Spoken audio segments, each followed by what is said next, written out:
Hey, it's me, Nalthazar, and welcome to another episode of Achieving Perfection. This is going to be for the blue node in the legacy running of Race to Orazca. So, per the usual, I'm going to go ahead, show off the decks that I would suggest, and then I'll go over the node, I'll get into deck building, and then why I chose the decks that I chose. So, both of the decks are actually Jace Unraveler of Secrets decks. I love this Planeswalker. This is my suggested deck for newer players. The mythics and rares, apart from Displacement Wave, are all event rewards. Displacement Wave is an Origins rare. And then for players that have pretty much everything, I would use something like this. All right, so let's take a look at the event proper, or the node proper. Yeah, that's the way of going. So it's going to require that we use a blue planeswalker. We need to win the fight. We need to summon 4 or more creatures, and we need to cast 5 or less spells. So on top of that, the permanent support here is actually pretty useful. It makes it so that at the beginning of each player's turn, that player draws a card. So it's just that you get extra card draw, which is honestly pretty nice. Now, your goal here is really to make sure that you complete this summon and then to try and play a support heavy deck. So as you're going to be trying to play ideally a support heavy deck, I really like using Jace because of his unravel ability. So this one down here at the bottom, it's just going to make it so that you can power up your creatures and end the game pretty quickly and pretty efficiently.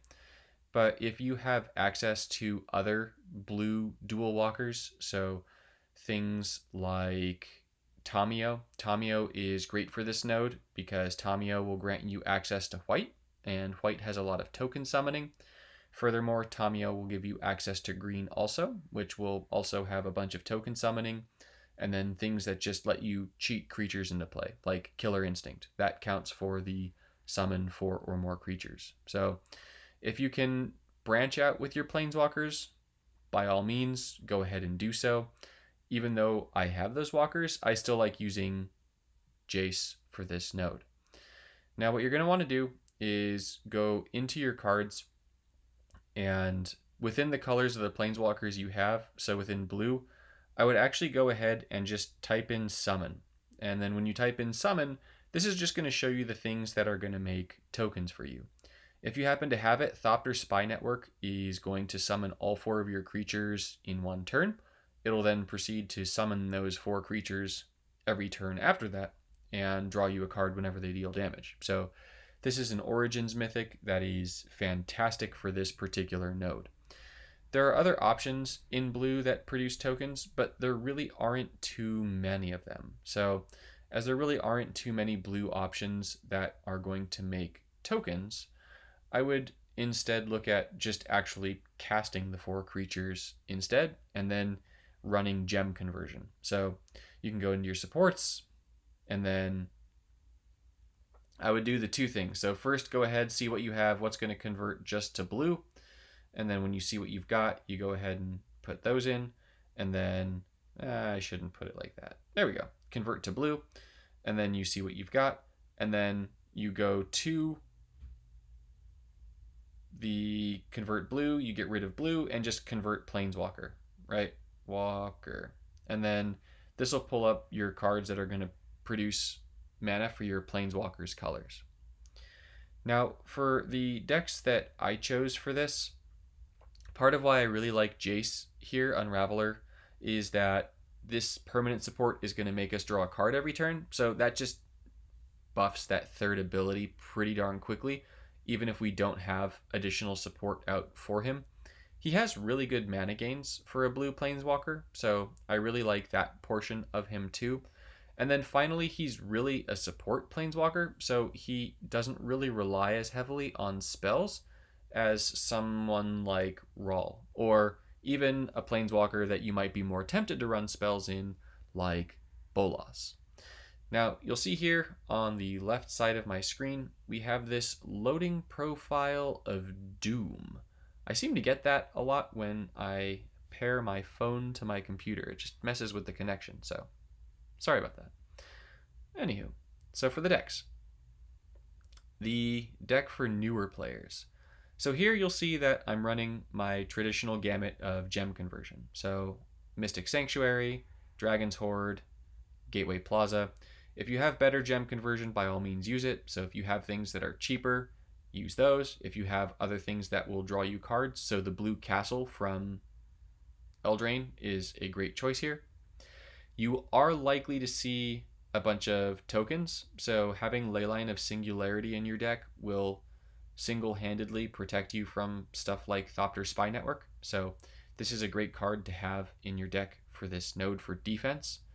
And then I actually really like if you have some kind of creature that gives you lifelink here, this is really going to give you a lot more staying power in your matches. And since Jace buffs creatures so much, having a lifelinker like Tomebound Lich is really, really nice to have. Furthermore, Tomebound is going to help you draw cards, so it's just going to help you filter and get the things that you want. Other creatures that are going to draw us cards are things like Sigiled Starfish and Jessian Thief. They both draw us cards. Coastal Discovery is a nifty little card. The Awaken mechanic here is just it's basically like stored mana. We got to fill that 8 mana up. But then once we fill up that 8 mana, we get 4 1/1 tokens with haste. So this is really just in here because it's going to help us with this summon 4. And if we want to cast it just to draw some cards and keep the deck moving along, we can do that. We can cast 5 total spells, so it's really not too bad.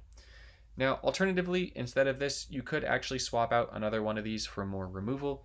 By all means, the more removal that you can put into your deck, the better.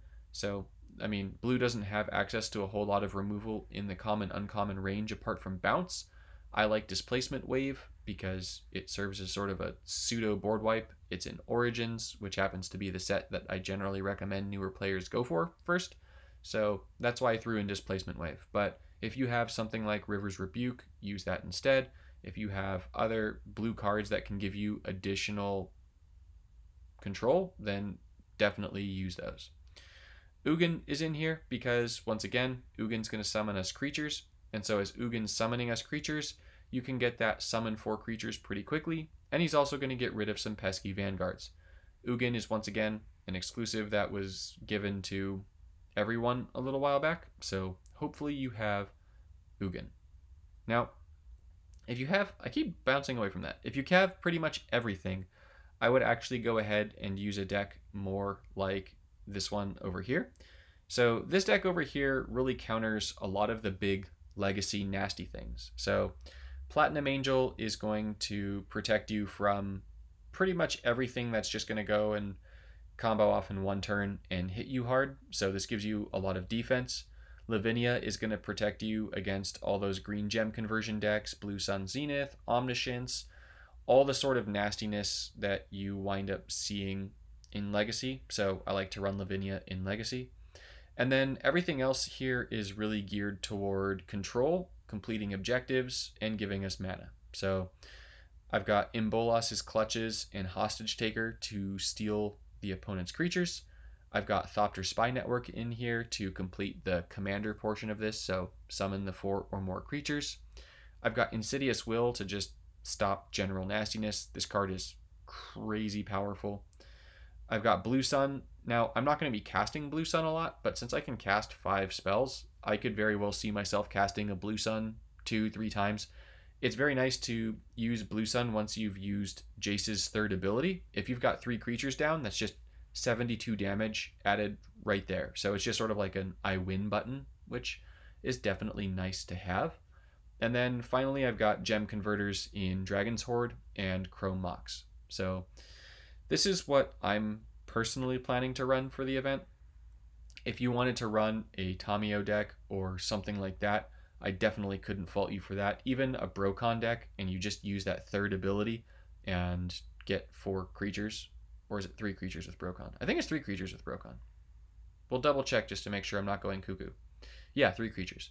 So you'll be able to get your objectives pretty quickly. But I like Jace, so that's why I'm going Jace. So I hope this helps you. I hope you get perfect, and I'll see you in the next one.